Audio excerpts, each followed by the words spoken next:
Será que um pensador inglês do século XVIII previu o caminho natural da democracia? Este é o Visão Libertária, sua fonte de informações descentralizadas e distribuídas. Esse artigo foi sugerido e escrito por Copo Amarelo 54, revisado e narrado por Coreia com K. No contexto atual que estamos vivenciando, o dito Estado Democrático de Direito vem sendo gradativamente questionado pela população, agora imersa nas redes digitais em todo o mundo. Essa nova realidade que está se consolidando emitiu um alerta para certos grupos acostumados com muitos privilégios.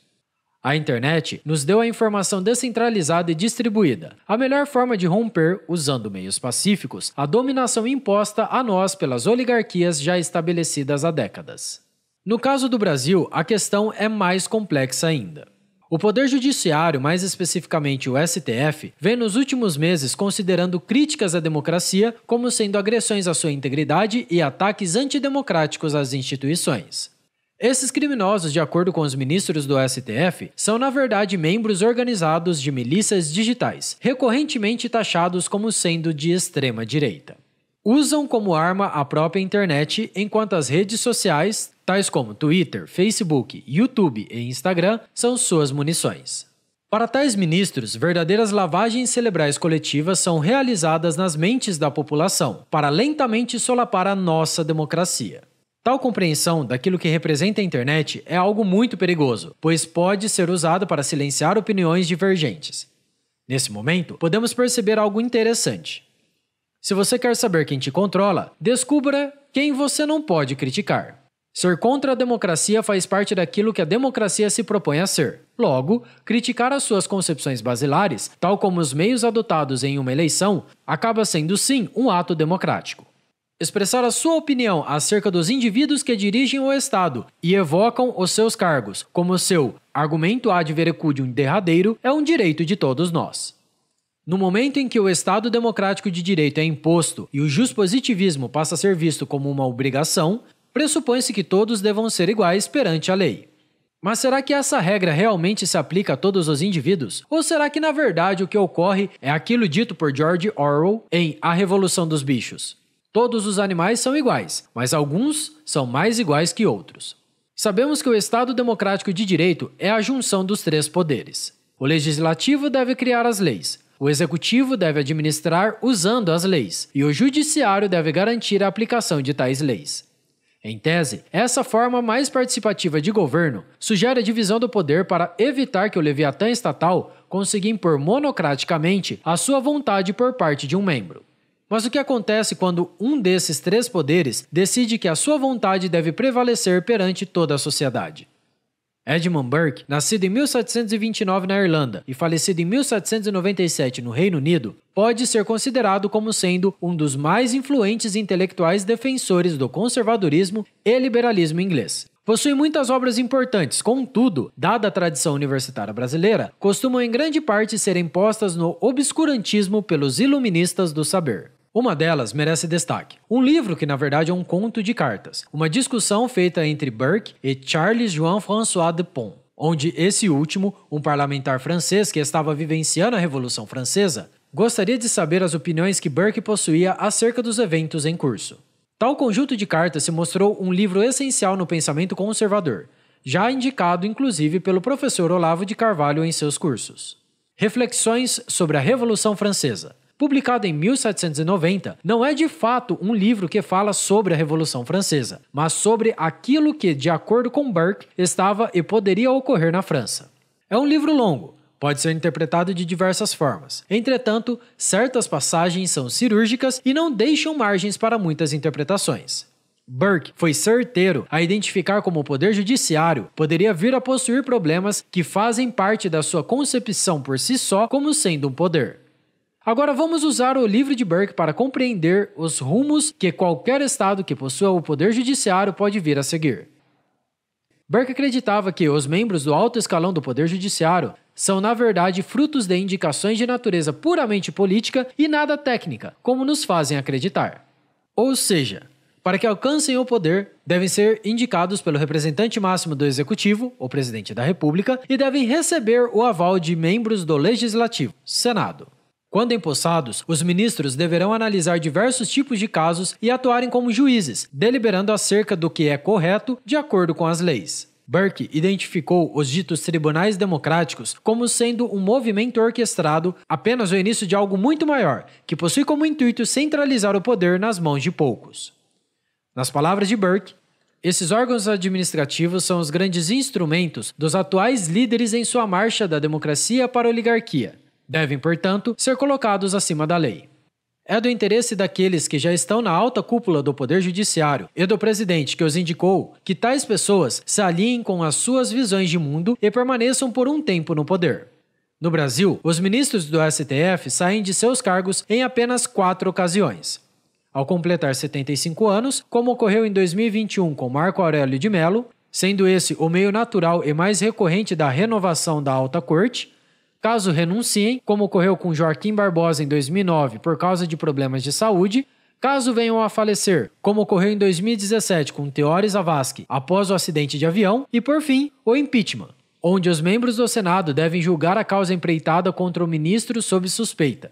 Esse meio nunca teve continuidade desde a criação da atual Constituição Federal. Entretanto, tentativas e pedidos existem aos montes, mas nunca possuem andamento.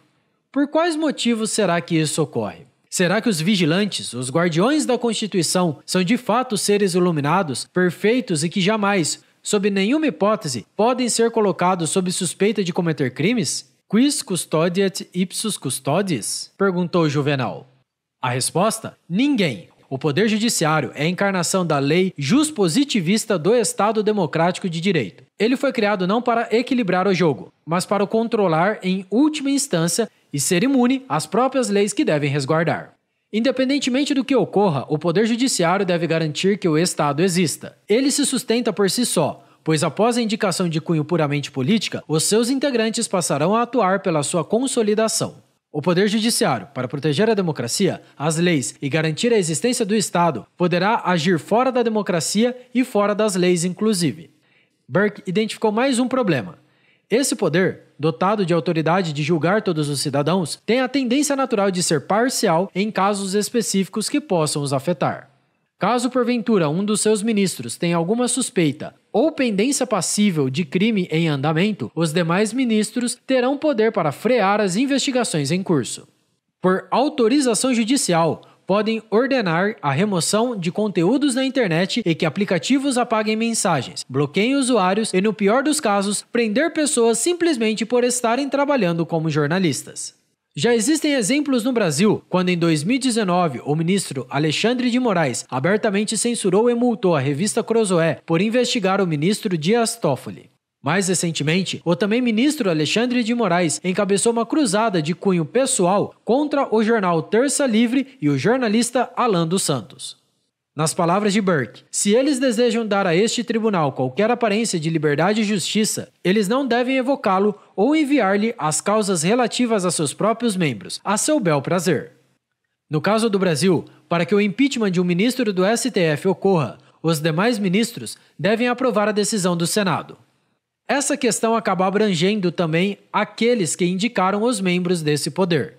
O presidente que indica e os senadores que são a favor da indicação compartilham laços. Políticos podem usar esse voto como moeda de troca, onde o ministro garante que não irá se importar muito com os problemas particulares daqueles que o ajudaram em sua ascensão.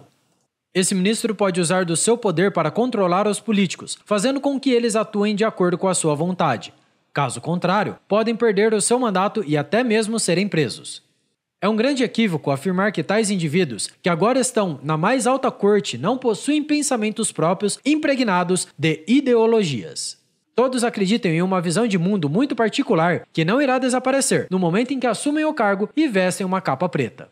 Quando vão julgar um caso de grandes proporções que tem atrito com as suas visões particulares, apenas a consciência de cada um desses ministros ditará as suas ações. Chegamos em um ponto que a função criada com o intuito de ser imparcial e justa, que não deveria advogar a favor dos interesses de possíveis aliados, começa a ser usada como um instrumento de controle. Aos amigos, os favores. Aos inimigos, a lei. O Poder Judiciário não precisa fazer as leis e nem administrar o Estado para impor a sua vontade. Apenas precisa evocar as leis que deveria zelar pela integridade e não a manipular ou interpretar de acordo com a vontade de seus integrantes. Os membros de tal poder, em conjunto com os seus parceiros de indicação, passam a ter um instrumento extremamente poderoso para se consolidar no poder. Embora não sejam eleitos pelo povo, quem os colocou lá foram políticos eleitos pela sociedade. Dentro do país, é uma questão de tempo para a gente tomar o poder. Aí, nós vamos tomar o poder, que é diferente de ganhar a eleição, disse José Dirceu em 2018. A democracia tende a se tornar uma oligarquia, grupos que se perpetuam no poder, que usam das leis para se garantir e que possuem como defensores finais o poder judiciário. A visão libertária dessa história toda consta logo no início. A internet expôs essa realidade a nós. Temos a possibilidade de ver nitidamente como o Estado foi criado para se perpetuar e não para sanar os problemas das pessoas. Pessoas que se julgam no direito de dizer o que é certo e errado, o que pode e não pode ser feito, são por natureza indivíduos que residem no poder usando meios puramente truculentos e que ferem a PNA do justnaturalismo. No momento em que usamos a rede para acessar tais conhecimentos, a reação imediata será o aumento da repressão. O compartilhamento de informações se torna a cada dia mais importante. A informação descentralizada e distribuída veio para ficar. Nos resta descobrir formas cada vez melhores de a usar para alcançar a liberdade que almejamos, de sermos nós mesmos e revelar a verdadeira natureza do Estado. Obrigado pela sua audiência. Se você gostou desse vídeo, clique no ícone de curtir abaixo e compartilhe em sua rede social. Se deseja ser notificado de outros vídeos, inscreva-se no canal e depois clique no ícone da campainha. Até a próxima!